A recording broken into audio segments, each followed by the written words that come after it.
So the first thing we're gonna do is color our gum paste. I'm just kneading this all up. It's starting to get a little bit crusty on the outside because it's gum paste. And the more that it's exposed to the air, the more it starts to get kind of crusty. I'm just gonna kind of try and work around that. I'm going to color my gum paste ivory first because everything in nature is not like kind of, you know, this bright color. When we're making things like plants, you want to start off with an ivory color so that you don't end up having this sort of like neon shade of something. You know when you like see leaves and they're just like this bright green and it just doesn't look real, it looks kind of fake? We don't want to do that. We want to avoid that. This gum paste is very, very firm, but it's going to make great succulents. Then after you add some ivory, we want to add in some avocado green, which try to go for like kind of a medium tone of avocado. We don't want it to be too dark because we're going to be adding some dimension with some dusts. So we just want kind of like a medium green. And succulents, there's so many different colors. If you want kind of more of a purple succulent, then I would add a little bit of royal purple and have kind of like a purple undertone. Or you can mix them up like I'm going to, or I'm going to make some blue and some purple. So you see this is kind of like a, I don't know what kind of color this is. It's very kind of like light greenish, yellowy color. I've got all these little rough patches in here are because I left my gum paste sitting out while I was trying to edit something. So your gum paste should not have any of these little balls in it if you did not leave it sitting out. I'm just going to put this into a little baggie here, clean off my surface. The great thing about making succulents is you don't need any special cutters. You can just kind of use whatever flower cutters you have around. That's what I do. I just kind of look at, I actually have succulents in my front yard and you can just kind of look at them. And once you understand how to make one succulent, you can pretty much make any succulent just by changing the color and changing the cutter to whatever shape you need it to be. So our first succulent that we're going to make, we're just going to take some of our green, we're going to take some water.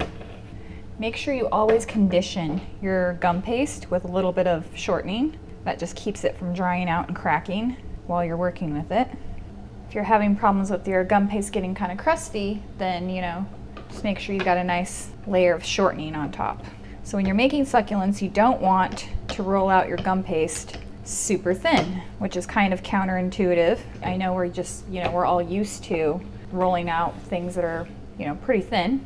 So what I have here are just two different size teardrops of cutters. These are just had some laying around and we're just going to cut. And you could do this with a more pointy type cutter. You could do it with a long skinny type cutter. Try not to do too many petals at once. And it's always nice to have a piece of saran wrap kind of nearby so that the ones that you're not working on can kind of stay covered so they don't get that crustiness. But first petal, take our ball tool and we're just gonna go down one side and kind of create this indentation like that.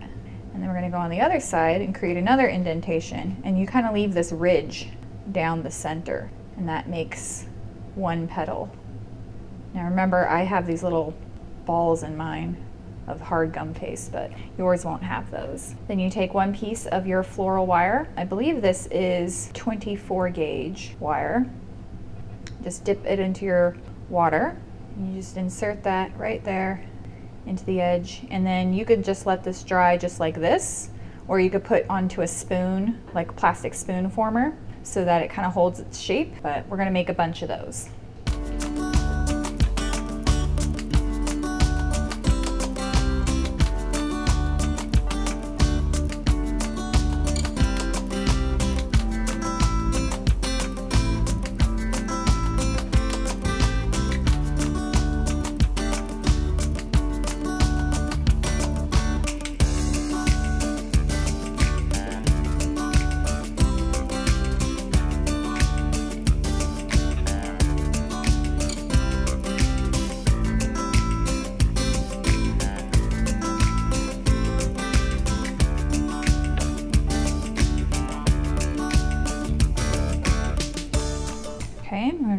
me to roll this out and make some slightly smaller petals.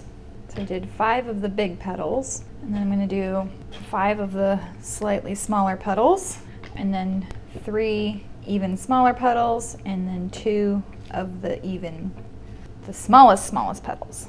You might need to start using a smaller ball tool as we get to the smaller sizes.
Just gonna let these dry for at least 24 hours before we start messing with them and dusting them.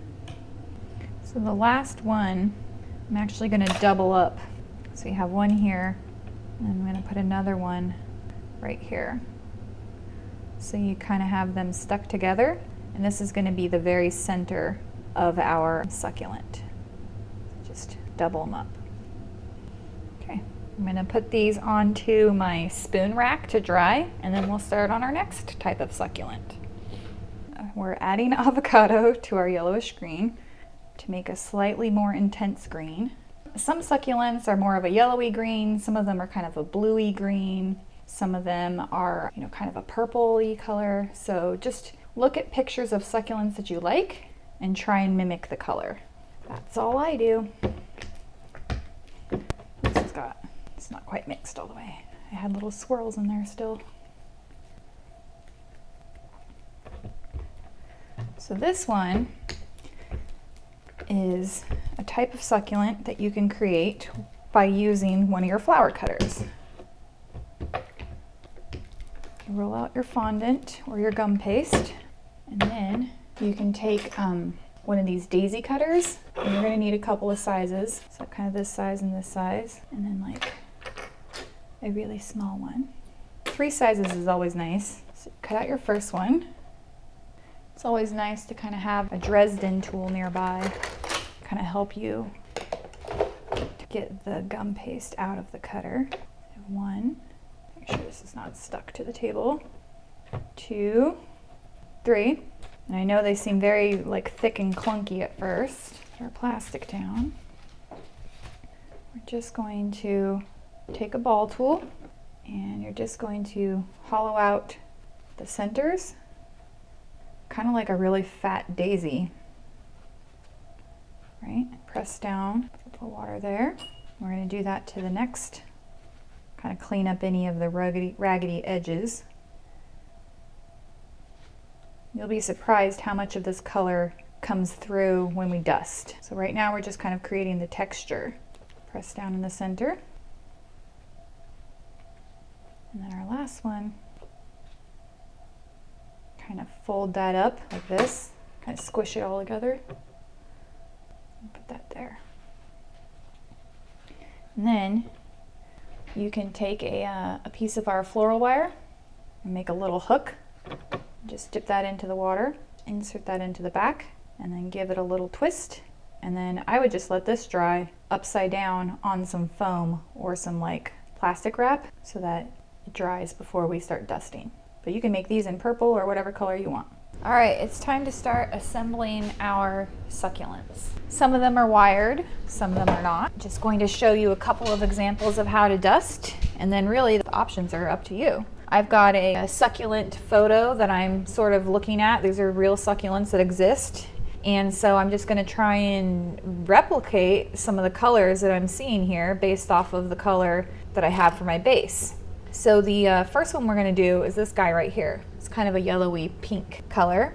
And we're gonna take a couple of our small, they look like little spoons. Twist those together. Oh, you know what we gotta do though? We gotta dust first. It's always easier to dust. I'm gonna take some red plum, put a little bit into my cap. Oopsie, broke that one. And you wanna use a brush that's just kind of fluffy and kind of stiff. We're just gonna brush down the tips, just like that. That's it. Pretty simple, huh?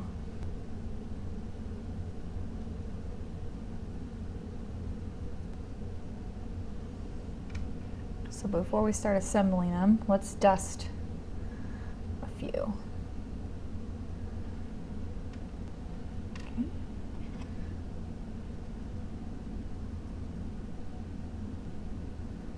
This is a great thing to do while you're watching Netflix.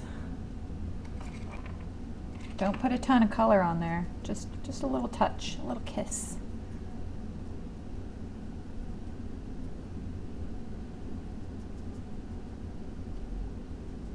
Okay, these are medium-sized petals. Now I'm going to take some of my large.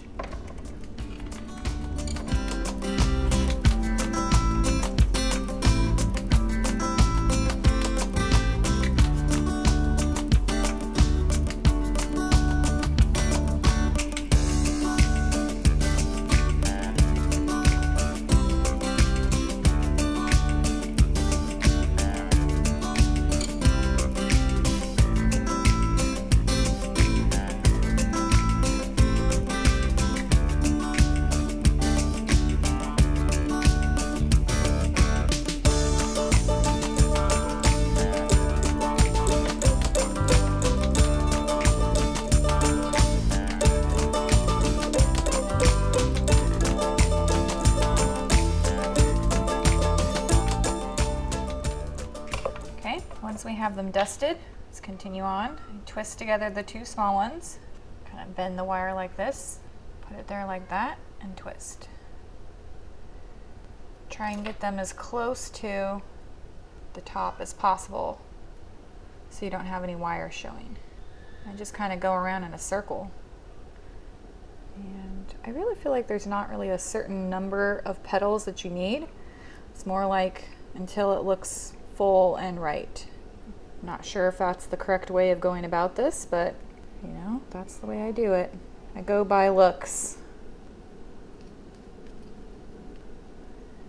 Now I'm putting on the bigger ones. Kind of going around. Last one. And then you just can kind of arrange the petals how you feel like they look right to you. But that's basically it. The last thing we're going to do is steam it with a little bit of water to kind of seal the color and bring out the brightness. And I'm just going to take a little bit of floral tape, give it a stretch, and get floral tape at the craft section in the floral aisle. And I'm just going to wrap all my wires up so that they are not exposed to cake when we insert this into the cake, like that. So one succulent down, about 1 billion more to go. We also have some purples and some pinks and some other lighter green succulents, and we're just gonna dust those. I'm gonna probably use some dark purples on some of these, some greens, some blues, you know, kind of just as up to your imagination for what you feel like looks right. I know that's very vague, but there's so many different kinds of succulents, it's really impossible for me to tell you, you know, how to do every single one. So my best advice is to just look at a picture and go for it.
might put one color around on the outside and then do a different color as you get towards the center. Kind of break it up. So I'm doing like a plum around the outside of this, and then I'm doing red plum towards the center. So go ahead and start experimenting with your own cutters and your own colors and see what kind of cool succulents you can make. You're only limited to your imagination. You don't really need any special cutters, like I said. Just look at some pictures of some succulents, look at their colors, look at their shapes, and you can either do a wired petal or you can do a layered petal. The options are totally up to you. After you are done making your succulents, which took me about 2 hours to make all of these, to dust them and steam them. Well, to dust them, I haven't steamed them yet. After you make them, you want to steam them with a little bit of water because that's going to bring out the color. So this is kind of this dull, chalky look right now. Turn on our airbrush, or you could use like an actual steamer. What are they called? I think it's like a clothing steamer. You can actually use those too. You just put a little bit of water in your airbrush. This is how I've always done it because I don't have a steamer. I'm just going to lightly spray. This basically sets the color and brightens it up. It kind of gives like a little a glossiness to them as well, which succulents have. And if you don't steam them, they end up looking kind of dead. If you don't have an airbrush, invest in a steamer or something. I think they cost about, what, $15? They're not expensive, but it's something that you need to have. You should be steaming your cakes too. If they have powdered sugar or any of that kind of stuff on them, you want to be steaming that off. So once we have all of these steamed, I'm going to put them on a tray, store them for tomorrow's delivery. And that's it. Our gum paste succulents are done. All right, so the first thing we're gonna do to make our birch is we have to prepare our paint. I learned this technique from Angela Nino from The Painted Box. You should follow her on Instagram or on Periscope. She's got amazing tips and tutorials. Need a big fat brush. Nice soft fat brush for this is good. And she showed me how to make some nice clean edible food coloring paint. And basically what you do is you take some Everclear, which is 95% alcohol. That is important. You put it into a container and you add a little bit of food coloring, the Americolor gel food coloring, and the Everclear separates the gel from the gunk. So you end up with a nice, bright, beautiful, clear color. So I did that with several different colors for other projects, but right here I have some of my black and I have some just straight up Everclear. And I'm just gonna dilute this down so we just have a touch of black, but not too much. So we have our Everclear mixed with a little bit of our black here color made, and it's got a slight blue undertone to it, but for this, it will work. So my wafer paper is kind of messed up because this got a little bit wet on the edges, but for this it's actually going to be good because we're making bark and we want our bark to have kind of that rough texture to it.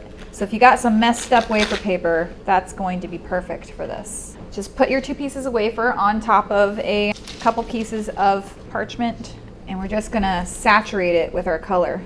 Just going horizontally, just kind of embrace the imperfections.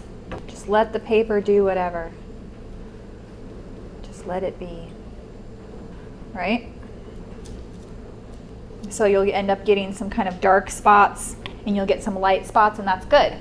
So now we want to let this dry for 10 minutes before we start touching it, because the alcohol does something to wafer paper where if you touch it right now, it's very, very brittle. So we just got to let it sit for 10 minutes.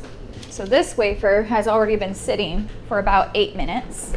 And if I take this, well, that piece isn't very brittle, but you can see it just kind of breaks right away. It's very brittle.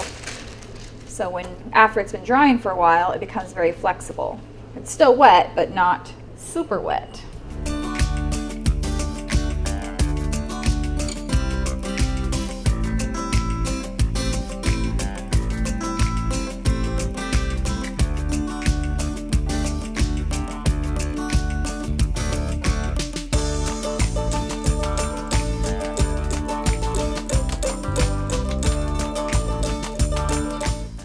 going to go ahead and make my cut wood effect for the top, because we want this to look like a piece of cut wood. So we're just going to take our Dresden tool. We're just going to indent a line into the top. And just like a record player, we're just going to go round and round and round, working our way to the center. You don't have to go all the way to the center. In fact, you don't even have to put that many lines on here because there's going to be cake stacked on top of this. So there's no need to do all the way to the center. Just enough lines to make the top look like a piece of cut wood. Yeah? Nice grooves. This is actually going to be covered mostly by succulents, so it doesn't even matter. Sometimes I'll put like a little cut, kind of push into the fondant to make it look like it's kind of a cracking there. That's very indicative to like a wood texture. You could even go up the side a little bit, right? Got some of my ivory paint here that I made the same way as we did with the other stuff with the Everclear and the ivory. The more food color gel you add to the Everclear, the richer your color is going to be. So if you want just like a touch of yellow, then you would only add a little bit of gel. But if you want it to be a really strong, bright color, then you're gonna add more gel. Does that make sense, right?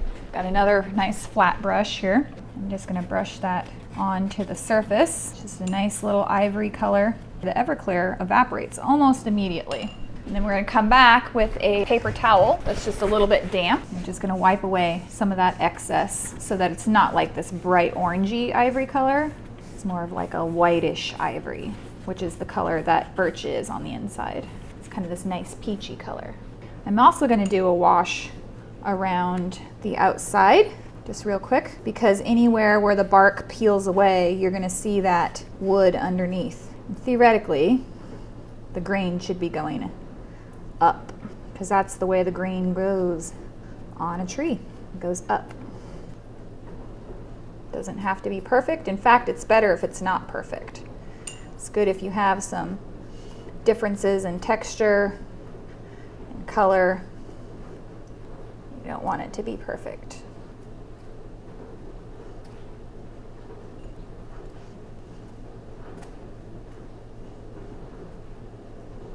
You can take your damp paper towel again and just kind of clean off any excess. It kind of smooths out the lines too. Beautiful, beautiful, beautiful. Okay, so we have our wafer that has been drying, so it's now flexible and is very easily handled.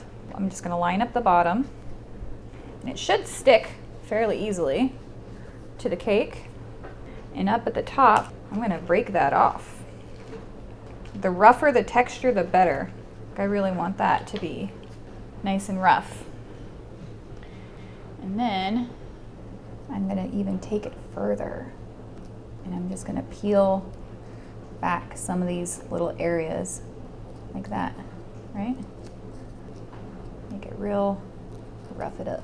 And then you can come in with some white food color, and you can just kind of lightly brush. And it gives it that nice texture. Looks like real bark. The white has water in it, so it should kind of bend and warp the wafer a little bit. Make sure you do nice long strokes to mimic the way that birch looks. Not stripes per se. Be aware. You can go in and peel more if you want. Peel this part out. Kind of curl it. Kind of curl this one. See how that looks just like bark? Isn't that cool? I love it. Looks nice. Let's do the next piece. You don't have to really worry. Like, I could just overlap this quite a bit, right? Stick that on. Bring it down a little bit. Curl this part here. This is my favorite part because this is where things start getting creative. Just don't want anything to look too on purpose, right? Just don't forget our whites. You could make like this be like an eye and have the lines kind of go around that. Curl that, curl that. I'm just kind of letting it do its thing. Ooh, I'm just gonna peel that all away. Why not? Just gonna take this, just open that eye up a little bit, and then I'm just gonna put some black in there to make it look like an eye. So you take a little bit of your gray fondant or black fondant. You can just put that in there and just kind of rough it up a little bit. Give it some nice texture. Don't be afraid to put too much texture on there. Like, more texture is better. Don't want this to look like fondant at all. Come in with a little bit black. This is just straight out of the bottle, black food color. You can put some black here and there too. You can also take these extra strips that you tore off and you can layer those on.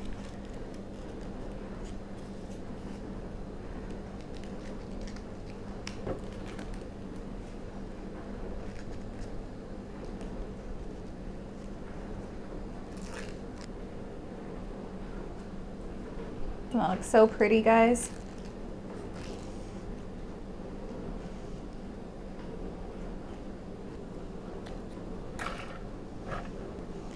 And here and there you can put in some black.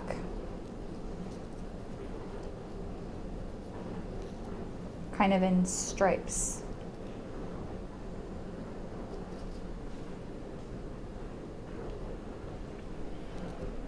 All right, I think one more piece of paper and we should be done. Should also mention that when I paint the paper, rough side up, because I feel like it gives better texture. Okay, 10 minutes.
Finishing the last bit of bark, and then I'm going to go through and put some eyes on. That sounds weird. Eyes. But it's true. Birch has eyes. Make sure you really rough up that eye. It won't look good unless it's all rough. Whatever you got to do, use a fork, toothpicks, whatever you got to do to rough that up. Make it a nice rough texture.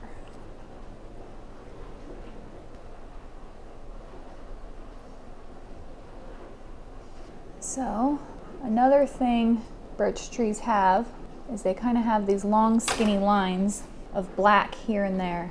Don't overdo it, but here and there, just put some long skinny lines of some black. You can't really mess this up. I'm just cutting into the wafer, I'm just pulling it back a little bit, and then I'm just putting a little bit of black in there, just a little. That really screams, hey, this is a birch tree.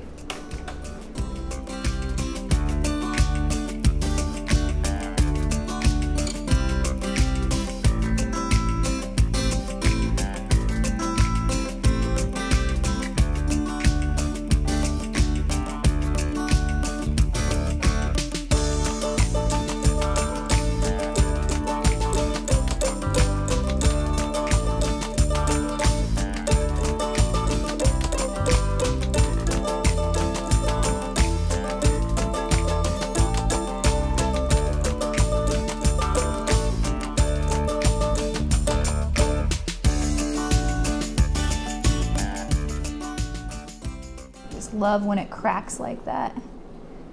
Just gives awesome texture. Really awesome texture. My goal is usually for people to be like, can I eat that? Yes. Yes, you can. I feel like that's a good place to put another eye. Just kind of naturally tore right there.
That looks pretty good. What do you guys think?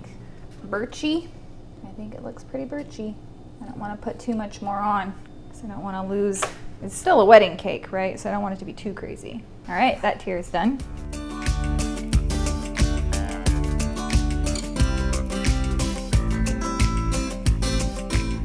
Okay, so now we're going to do our chalkboard wash, which is basically taking a damp paper towel, a little bit of white food color, which I have ready in this jar, and we're going to gently brush on some white around the top edge, which seems very bright, I realize, but you got to remember that this white really fades when we start doing the wash. So you kind of have to put it on darker or whiter than you feel it should be, because it will fade away. But we want that chalky look, right? We don't want this to be stark black. We almost want it to end up being kind of a gray. So we got our wash at the top and the bottom, and then we're gonna take our damp paper towel and just kind of brush it around. So we want it to be more white at the top than it is at the bottom. So we're going to kind of rub it away a little bit more in the center. Kind of think about if this really was a chalkboard, the hand movements that you would be making. Just like the birch, we want it to be kind of not on purpose, right? Kind of wild gesturing motions. Just let it be what it is. Just let it be chalky. That's about how much we want it to be. It's kind of hazy looking.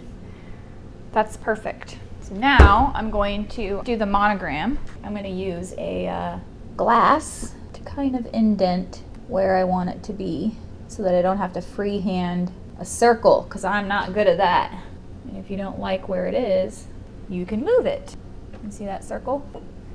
So the nice thing about the white paint is it kind of cracks and breaks and smears all on its own and looks like chalk. So you don't really want this to be perfect. You want it to have some character. I also feel like slightly thicker looks better because you don't normally see fine lines in chalk, right? It's usually the size of a chalk, which is a little bit thicker. So we got our nice beautiful circle. Then the design that I decided on is 2 arrows crossing. I'm going to try and eyeball this. It's going to make basically an X. If you mess up, you can just take your damp paper towel and just wipe it off. and it'll leave a little bit of white chalkiness behind, and that adds to the look. Just making sure that I've got plenty of white loaded onto my brush so that it's nice and bright, because this fades. So 3 lines on each side. Don't be afraid to put it on there thick and go over your lines as many times as you need to. And I'm doing a couple initials, G plus O up here. Then let's put the date down here, 7/26. And I'm just using a 3/0 Royal Crafter's Choice fine tip paintbrush that you just get from Michael's. Maybe a little heart right here. You can use whatever kind of brush you feel comfortable with. So I actually want to add a little bit of color to this guy. So I've got my little paint pot down here, and I'm going to put a little bit of my white into there. I don't need a lot. I'm going to take some of my avocado green, put that in there, mix it up, and now we have green paint. And it will work exactly the same as the white. So you can make any color you want of chalkboard paint by just adding straight gel color to the white, and it gives you a colored chalk. Pretty cool, huh? There you go. So now I'm just gonna paint some, like, basically kind of like a swag of leaves. Try not to get too fussy. Like little leaf shapes. And the leaves are getting slightly bigger as I go down towards the bottom. Try and do the same thing on the other side. That's always fun.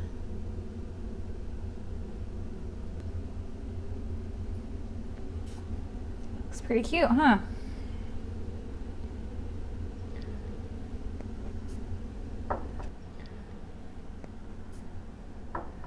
So now I have a couple of my rolled wafer rosettes, and I'm just going to attach those with a little bit of water. I'm going to take one of my rosettes, and I'm just going to get the bottom a little bit wet, and then I'm going to take one toothpick, break it in half. Make sure you always tell people when there are things like toothpicks in their cake. You could attach this with like piping gel or royal icing or something like that. Feeling out where I want my things to be. If somebody got a toothpick in their mouth, that would be very bad. So you really have to tell people when there's something like this in their cake. Maybe even have them sign something that says, hey, there are toothpicks in this cake. Make sure you remove them before consuming. A little cute little bunch. And then I have some little, these pieces. I'm just kind of winging it. Attach this with just like a little bit of water. So you can add as much or as little as you want. Just don't get it too wet, because remember, wafer and water, they don't love each other. Just enough to get it sticky. To a certain extent, your cake should be a little bit sticky already, just from condensation from it coming out of the fridge. Okay. Looks pretty cute. And you can add as many flowers or as little as you want. Not sure I want to add any more.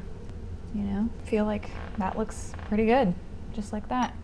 I don't think it really needs anything else. I think what I might do though is just take a little bit more of my white and just do maybe a couple little dots here and there. Maybe here. Looks pretty adorable. I want this layer to look a little bit rustic. Just give it a quick wash with some white. Don't want it to be stark ivory. And this looks good on all kinds of colors. You can do this kind of wash on blue cakes, purple, but it basically kind of gives it a weathered look. And then I'm gonna do the same thing to the top, but I'm gonna do it in like a spiral. So a nice rough texture, kind of mimicking the idea that this is wood. Use the same wash on the 6-inch tier as we did on the 9-inch tier. We're going to take some white fondant, and we're basically going to make twigs.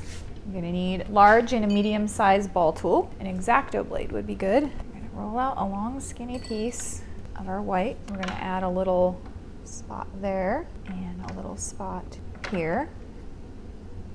And everywhere where we put a little indentation, we're gonna put another branch. Put that in there. You could do this directly on the cake too. You don't have to build it on the table. You could have yours overlapping if you wanted to. You can add more branches where you feel like it. It's really up to you. So the fun part about doing a rustic cake is you can get creative. And the rules are not set. Put that there. Maybe a small one right here. Okay. Just carefully put this onto our cake, like so. There might be some places that you want to overlap. That's okay. Just keep adding twigs until you're happy with what you got. So every one of these tiers, except for the 6-inch on top, is going to need straw supports. Now I'm using fat straws or milkshake straws, but you could use bubble straws, you could use Wilton's plastic supports and stuff, but I think that these are great. So this is a 9-inch tier, and the 8-inch double barrel is going on top of this. So I'm using an 8-inch pan to center in the middle of this cake to draw a guide of where these straws need to go. And this is to make sure that I can get those straws as close to that line as possible so that the tiers are fully supported, but with still making sure they're under the cake, right? So the rule of thumb is however many inches this cake is, that's how many straws you need. So this is a 9-inch cake, so we're gonna put 9 straws in here. I'm gonna go straight down in the center, mark where the top of the cake is with my thumb, and I'm gonna cut very straight. And this is my guide for all of my straws. Because we've already leveled this cake perfectly, we know that it's going to be perfectly level on top. So put 2 straws next to it and then cut a nice straight line. So I'm gonna go 1 there, 1 here. So 1, 2, 3, 4, 5, 6, 7, 8, 9. So let's go for 7 on the outside and 3 on the inside. I have a stacking guide on my website on how to stack with straws, with a guide of kind of where to put the straws. I don't always follow that, but it's a good start. So we got 6 on the outside, and we're gonna put 3 in the center. 2, 3. So now we have enough supports to support the double barrel that's gonna go on top of this. So go ahead and put supports in all of your tiers, except for the 6-inch top.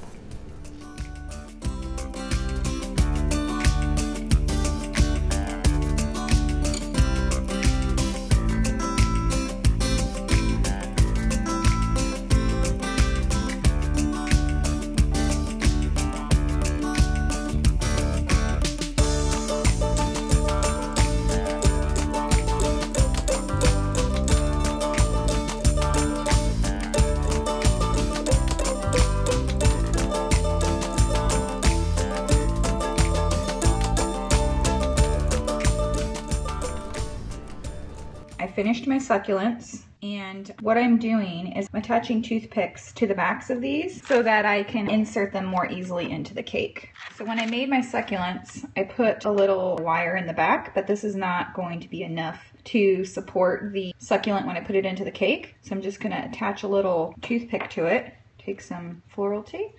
Once I cover this wire with the floral tape, and because wood can go into the cake just fine. Toothpicks are totally food safe, but the wire I want to make sure that I'm covering. And this will make it really easy to insert them. So after I have all of the toothpicks in here, some of them are wired, so they already kind of have something that is going to be easy to insert into the cake, so I'm just covering those wires. But after I get these covered, I'm going to show you guys how I kind of pre-stack all of my tiers. This probably took me about 4 hours to make all of these. Succulents go super fast because you don't have to thin out the petals really, and you can kind of use whatever cutters you want. I love making succulents. They're super fun.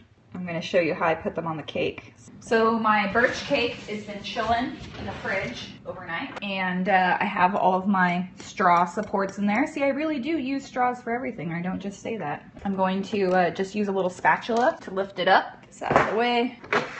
Put This is my board, all prepped. It's got my feet on it. And I'm just gonna put that centered. I was gonna do like a fancy board, but I just ran out of time. And since this is my design and she's not gonna see it, then she won't miss it, right? She doesn't know what I originally had planned. Then I have my second tier. This one, I'm just gonna bend this board down to get my hand underneath here because it's just a little short one. So I'm gonna start with my big succulents first, my big wired ones. And I'm just inserting these right into the cake. Oops, I need my pliers. Where are you, pliers? Usually I use needle nose pliers for this, but I can't find them, so I'm gonna use my scissors.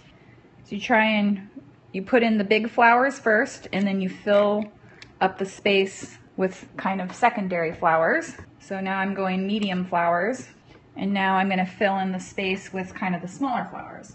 Try not to put too many of the same colors next to each other, but sometimes it just happens, right? Because I only have so many succulents.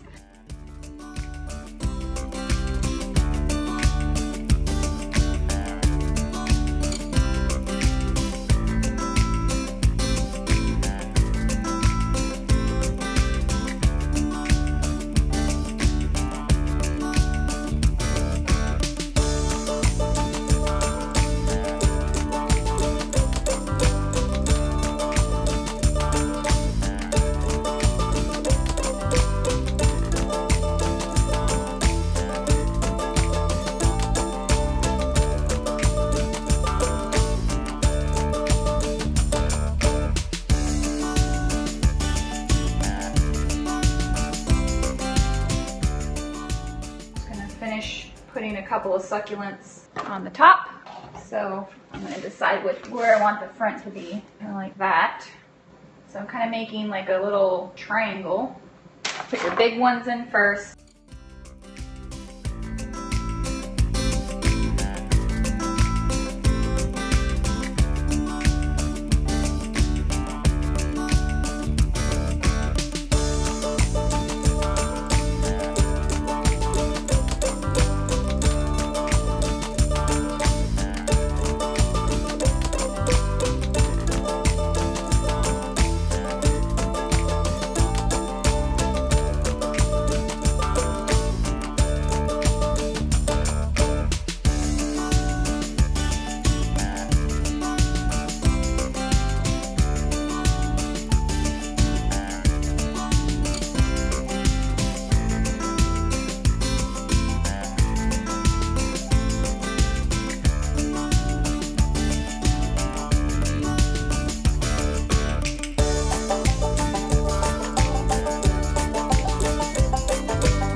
Thank you guys so much for watching. I'm Liz Merrick, and I'll see you guys next time.